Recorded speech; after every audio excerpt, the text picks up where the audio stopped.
Hello, namaste, assalamu alaikum. Welcome to Cricket for Us. And today we're going to discuss the T20 World Cup as we have been doing this entire last week. We've got content on the channel and we've got more content ahead. And thankfully, a very smart man has joined me to discuss cricket and all things the T20 World Cup. And he keeps thinking it's someone behind him. No, it's yourself, Akbar. He is a well-renowned Twitter cricket analyst. And he's going to say, no, I'm not. Just my opinion, he's got a lot of good thoughts. He tries and articulates them, and he articulates them so well that I'm a fan.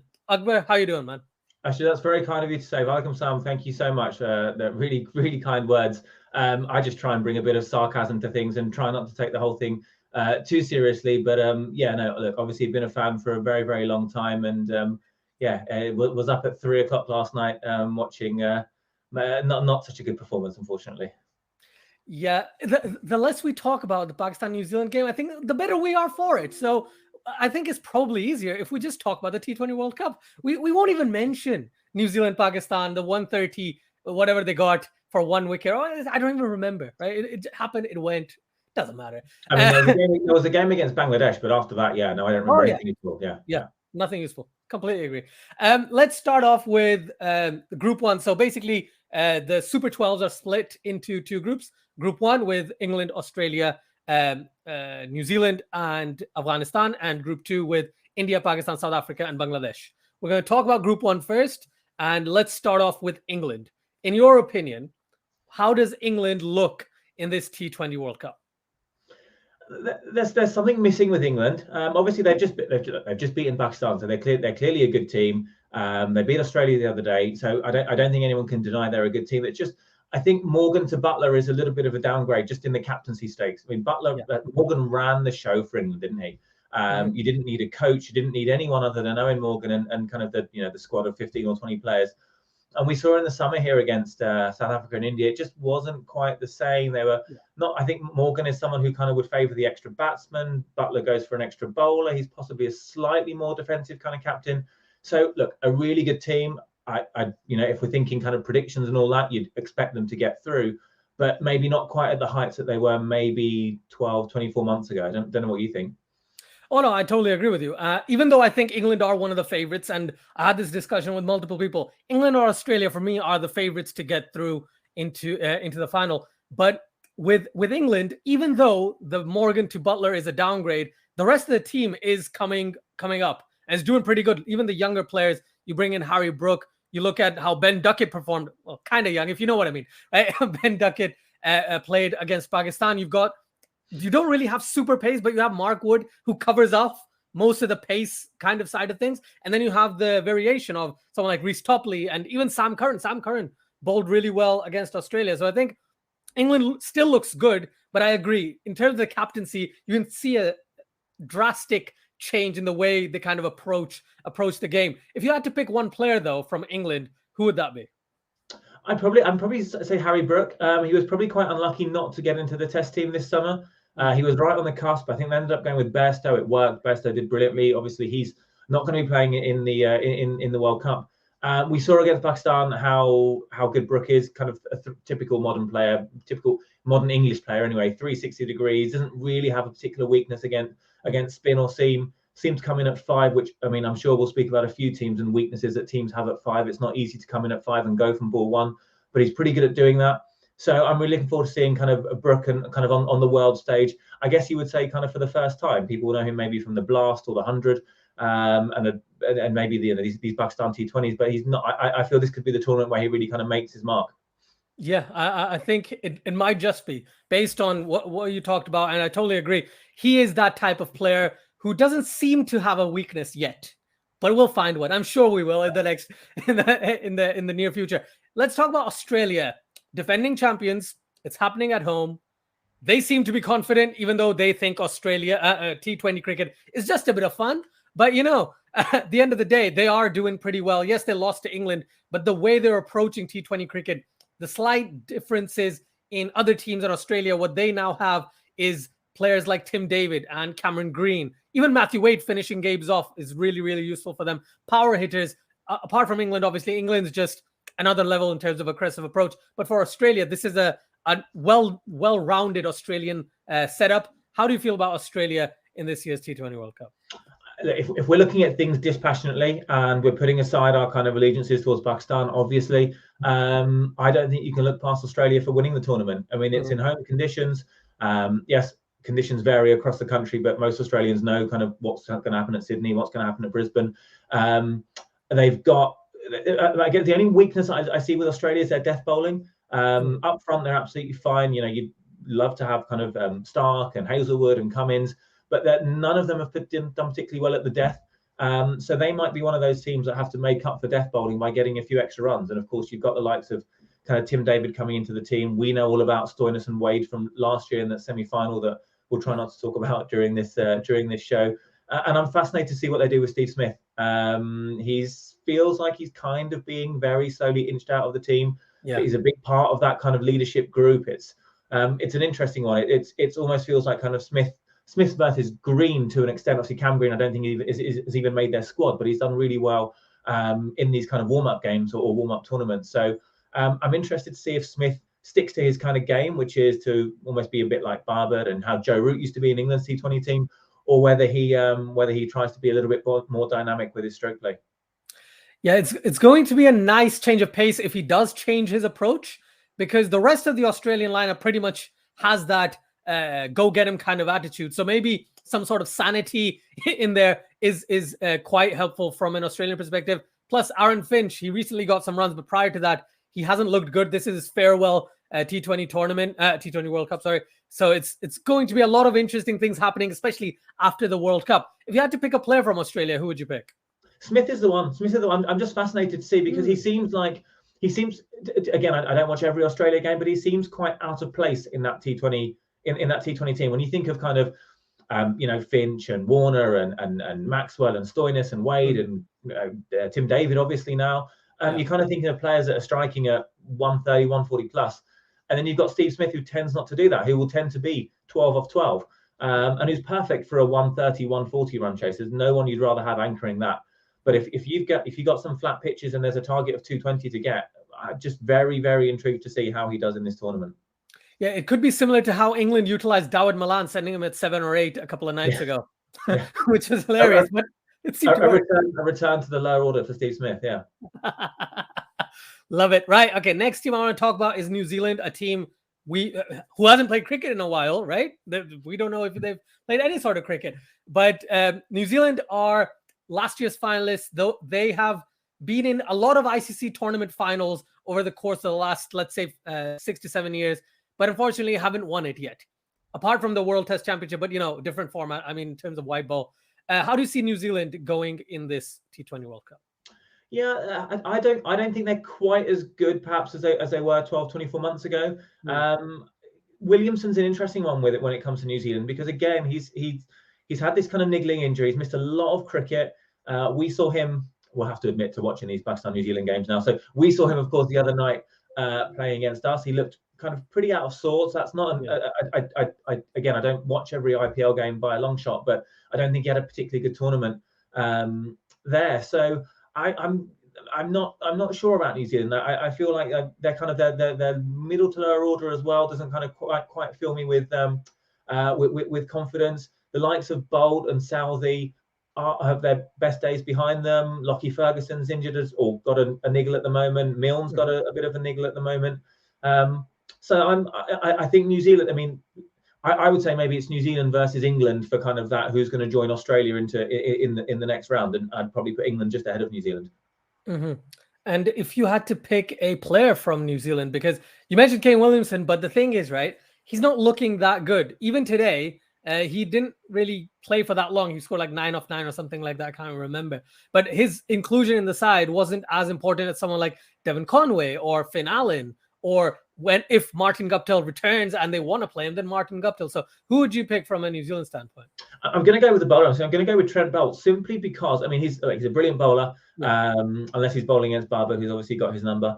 And he didn't, as far as I'm aware, he opted out of his central contract with New Zealand. Yeah. So he's going to be kind of picking and choosing to an extent the games that he plays. So it'll be very interesting to see how he gets on in national colours. Is he going to be playing every game for New Zealand now? Is that going to impact what kind of Trent Boult we see? And obviously, you've got some pretty flat pitches in Australia. The new ball doesn't do much for very long, and he is the absolute expert at kind of getting that angle in. Australia have Stark, we've got Shaheen, New Zealand have got Trent Boult. So very interested to see how he gets on in this tournament. And I think New Zealand are going to need their bowlers to fire, and they're going to need to keep them fit as well. I would have said Lockie Ferguson, but just not seen very much of him recently. Yeah, it's unfortunate because Lockie Ferguson is an absolute beast, but unfortunately, he just doesn't get the chance to keep playing cricket consistently. This similar issue with Mark Wood, unfortunately, as well. If we talk about Afghanistan, the last team in Group 1 that we can talk about at the moment, aside that comes, and I feel like I'm repeating myself because I genuinely am. I said almost the same things last year, said almost the same thing all throughout these previews. Afghanistan are really, really good, and they come really, really close, but they're unable to play the pressure game. How do you see them in this T20 World Cup? I mean, honestly, I think they'll struggle. I mean, obviously, you write them off at your peril, and we before you see you played against them in an Asia Cup, for example, as a Pakistan fan. You kind of look at Afghanistan, you think, okay, we'll get 2 points there. You see them in a World Cup, you think, okay, we'll get 2 points against Afghanistan if we play them. And then the game happens, they post 135 and they defend for their absolute lives, as we've seen on a few occasions when they played us. They tend to do pretty well against the other kind of associate nations as well. Their record against the other big teams not quite so good, although we saw flashes of it in the Asia Cup against Sri Lanka. So I think they'll find the conditions a bit tough. I could see, I mean, when you think of who else could qualify as in the qualifiers to join these 4 teams, Sri Lanka could be in this group. I think it wouldn't surprise me if Afghanistan finished 5th or 6th, to be honest. Nothing against them. I could well be wrong, but it wouldn't surprise me. Australia notoriously don't invite Afghanistan for many tours. So I'm trying to think how many of their players, other than Rashid Khan, who I guess is obviously one to watch and has played a lot of BBL cricket, how many of them have played that much in Australia? I couldn't tell you off the top of my head, but I don't think many of them. I think I can. I know a couple. I think Naveen Haq, and maybe Mujib have played, but not as much as someone like Rashid Khan.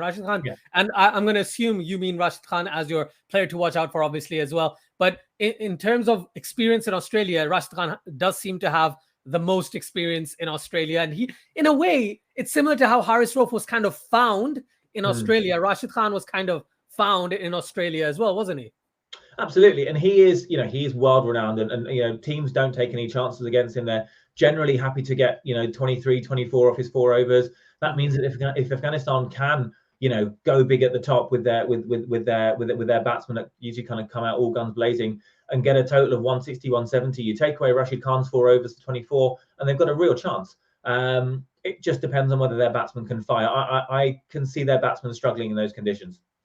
Yeah, fair point. If we transfer our thoughts onto Group 2, which, as I already mentioned, consists of India, Pakistan, South Africa, and Bangladesh. Let's start off with the team on your shirt. So I'm happy, or your hoodie. Pakistan. Just talk to me about Pakistan. What do you think? How is Pakistan going to do? Because I'm slightly worried. I'm not really worried like I usually am. I'm slightly worried about certain aspects. But how do you feel about Pakistan's chances and Pakistan in general in this T20 World Cup? Look, we're all so passionate about Pakistan, and we all want them to do so well that generally we tend to, I think, we slightly over focus on what we don't do well. And we know we've got a bit of a hole in the middle order. We know that Babar and Rizwan generally need to bat a little bit longer to cover up for the fact that whoever's at 4, 5, 6 or whatever may not be able to get the job done. And so we focus on the middle order a lot. But there are teams that would kill for the opening batsmen that we have. There are teams that would kill for the bowling attack that we have, for the spin variety that we have, for the togetherness that we have as well, actually. So a lot of the international teams maybe don't play with their same 11 all the time because players are skipping series, players are playing domestic leagues or whatever, and I that's no judgment there. But generally, we tend to play with the same core players, series in, series out. We've had a lot of T20 cricket recently, so these are all strengths. And we got to an Asia Cup final, we got to the World T20 final last year. We're generally doing well in these tournaments. I think I'd be disappointed if we don't make the semi-finals. I think that should be, I think that should be the minimum, really. With the players that we have at our disposal, I don't see why we shouldn't make the semis. I'm not saying it's going to be easy, but I'm pretty confident that we can get. And then when you get to the last 4, obviously you've got your plans and your processes, but also there's an element of anything can happen. You can get bad decision. You can lose an important toss, and on the day, you could run into an opposition that's just playing amazing. That's fine. But I think over 5 games, I'd expect us to finish in the top 2 of that group.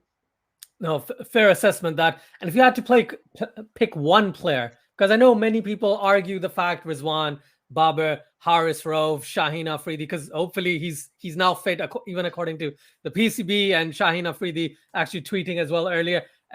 Who would you pick from the Pakistani contingent? If Shadab Khan has a good tournament, I think Pakistan will have a good tournament, because if Shadab is fielding well, he'll affect a run out somewhere or take an amazing catch. If he's bowling well, maybe not always over 6 and 7. You could maybe bowl him in the power play sometimes, though we don't have to be so rigid in our planning. But if he bowls well and takes wickets, I think we'll do well, because our seamers, I'm sure, will turn up. And if he's batting at 4 or 5 and we're kind of playing the matchups and all that kind of stuff, and we're getting him in at an entry point that suits him, and he bats well like he did the other day, then I think that could be the difference between a good Pakistan, which we are. In fact, we're a very good team. But he could turn us into an excellent team if he really fires, a team that can get to a final, for example. So Shadab is the one. Generally, I feel like if he performs well, Pakistan do well.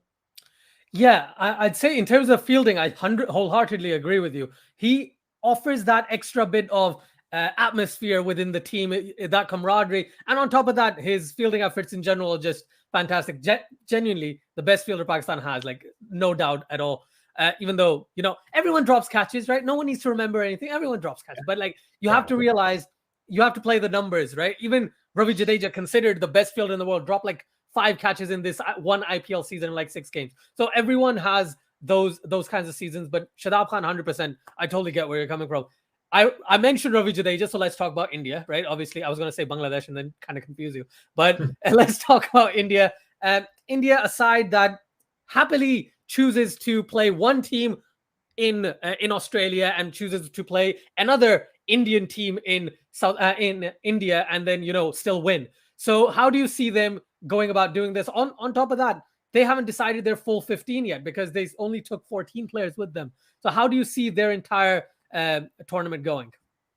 I think they'll probably qualify alongside Pakistan, and we'll come to South Africa in a second. Don't get me wrong; they're a really good team. But I think India will get through. They've got that.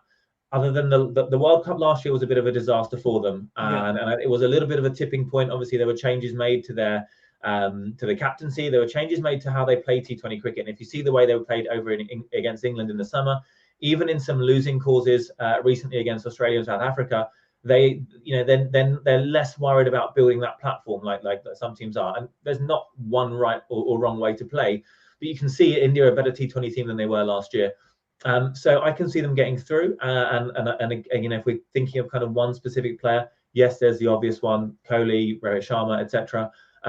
But Surya Kumar Yadav obviously is one of the best T20 players in the world at the moment. I don't know what the rankings say. I think he's right up there. But again, you think of 360 players, you think of players that score. What hurts you as a bowling attack, especially in the 18th, 19th over, is players that score in unusual areas. And then with those risks, some of the outrageous shots that he plays, you almost feel like you need kind of 12, 13 in the field to defend against him. So for me, if he has a good tournament and he's backing up their kind of top 3, then I see India doing well in the tournament.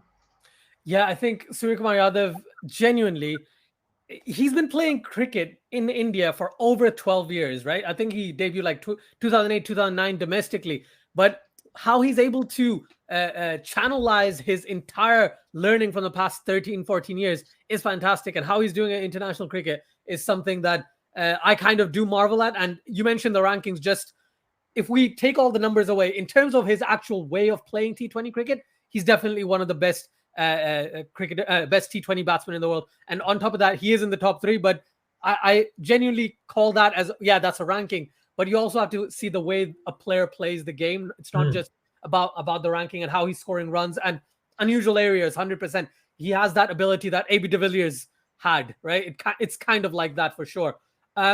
Let's talk about South Africa, because obviously you mentioned it, and that was the next team on my list. Anyways, if we talk about South Africa, barring the issues at the top of the order with Temba Bavuma and the captaincy and all that, everything else seems to be clicking. Even though, yes, they haven't won that series against India, and recently their T20 record might not be as good yes, they've won games, but maybe not as good as you'd probably think of South Africa. I think they still look a pretty solid team. And in my prediction, I remember saying that they're probably going to go in with India. So again, I'm a Pakistani who's automatically pessimistic about its own team, but it is what it is. Anyways, with South Africa, how do you see South Africa going into this T20 World Cup? Yeah, you're right. They're a very good team, and they were really unlucky not to make the semi-finals of the last tournament. They won. I think they won 4 out of 5, but they just didn't. Yes. They went out on that run rate. They lost. Yeah. They lost one game, I think. Big defeat to Australia, and there was a run chase. They probably should have done it wrapped up in quicker time. And then historically, they've actually got a really good record in Australia, haven't they? So you think of kind of 92 World Cup they got. I mean, I know this is ancient history, but 92 World Cup in Australia, they got to the semi-finals. 2015 World Cup in Australia, they got to the semi-finals. They consistently have the best record of touring teams in Australia. You kind of think of Test and ODI series. And I think they've got a Test series in Australia after this tournament as well. So, historically, South Africa do well in Australia.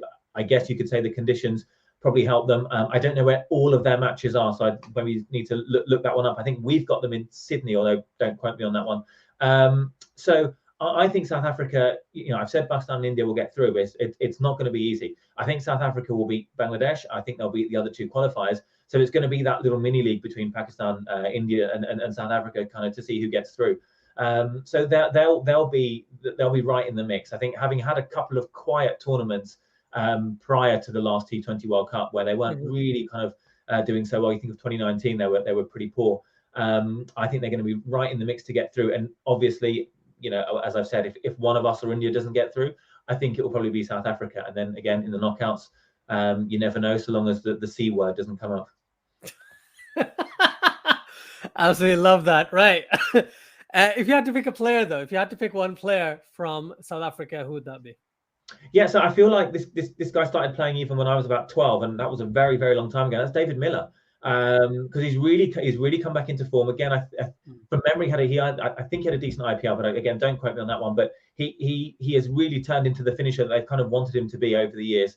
He generally, again from memory, seems to do pretty well against us. I just seem to remember kind of Miller coming in and doing 80 of 30. Yeah. Well, there you go. So I think again, this position that we're going to talk about for a few teams, 5 and 6 coming in when you've got maybe 120 after 15 overs, and your 5 and 6 coming off is a difference between getting to 200 and ended up with 165 kind of thing. And again, in a run chase, you might need something outlandish like 65 off 25, and someone like Miller can come in and do that and kind of go pretty quick from ball 1. So again, if David Miller, I feel like if Miller fires, along with obviously their kind of seam bowling attack, but Miller is going to be a big player for them, I think. Yeah, I totally get where you're coming from. The final team on the list is Bangladesh, a team that, I'll be perfectly honest, they haven't had the best time of it, especially in T20 cricket. A lot of their big players like Mahmudullah and Tamim Iqbal have now left the T20 setup.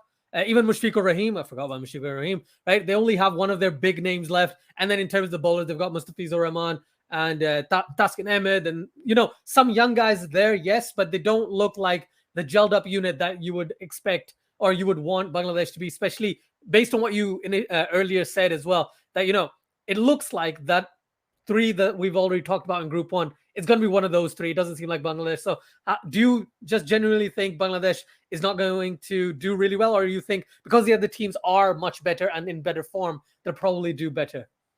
No, I don't. I mean, if you look at some of Bangladesh's results, they're not very good. They don't have particularly dynamic or destructive batsmen. I don't think they've got a particularly penetrative bowling attack. It wouldn't surprise me if, like we've mentioned Afghanistan finishing below a qualifier in the other group. If we have West Indies in our group from the qualifiers, it wouldn't surprise me if Bangladesh finished below them in 5th position. Again, another team that probably from memory doesn't get much exposure in Australian conditions. I can't remember the last time they had a full tour in Australia, certainly. So I think they'll really struggle. I mean, I think I'm pretty sure Lytton Das is around and in there and in their squad, if I'm not mistaken. And again, he's a player who's shown a fair amount of form over the past kind of 12, 18 months or so. So yeah, look, again, T20 cricket, we know if one team turns up and someone has a day out, then anything can happen. But I think Bangladesh, over the course of 5 games, if we're thinking you've got to win 3, well, probably 4 games to get through, do I see Bangladesh winning 4 games in that group? I really don't. So I think they're gonna struggle. No, fair enough. And one thing you said about beating 4 teams, South Africa beat 4 teams, still didn't get to the semis Well, last year. exactly, yeah, exactly. So I totally get where you're coming from. There are going to be 2 qualifiers in each group. If you had to pick 2 qualifiers in each group, who would you pick? Because if I look at Group A, you've got Sri Lanka, you've got Ireland. No, you don't. What am I talking about? You got Sri Lanka, you got Is that not the Namibia group? I think we get Sri Lanka, Namibia, Netherlands, and there's one more team, UAE. Right. Yeah. Who would you pick out of those 4? Well, I mean, I am planning on us playing West Indies and Namibia. So I think Namibia will be coming through as runners up from that group, and Sri Lanka will win it. And then from the other qualifier, you've got so we've got West Indies in the other one. So remind me of the other Indies, 4. Ireland, Scotland, and Zimbabwe. Yeah, that's going to be. I mean, Zimbabwe play some actually really good cricket. They've had some amazing results recently. They've had some brilliant run chases at home. They've really they've run India close. They should have qualified for the 2019 World Cup, I think it was, or one of the World Cups, where they got very unlucky with some umpiring decisions and some weather. So I would love to, as someone who grew up in the 90s and saw Zimbabwe routinely beat some of the bigger teams, including Pakistan. It'd be really nice to see Zimbabwe there, and I have no reason why they couldn't make it through. Fair enough. Thank you very much. Thank you for the in-depth thoughts and all that stuff, man. Genuinely appreciate it. Thank you for taking the time. It's been a lot of fun. I think I didn't realize, number one, that you knew more about everything else as well, because I've only seen your Pakistan kind of related tweets, but your cricket knowledge is actually really impressive. Thank you so much for taking the time. And for everyone watching, please do like, share, subscribe. Do check out Akbar Choudhry, Dr. Akbar Choudhry. I should have said that right at the beginning. On Twitter, you're verified, aren't you? On Twitter? No, not even close. Oh man, I'm sure you will be soon. That means I can say what I like. I don't have to worry about anyone censoring me. So there are pros and cons. So it's okay. I just go under the radar. Thank you, and until next time, take care.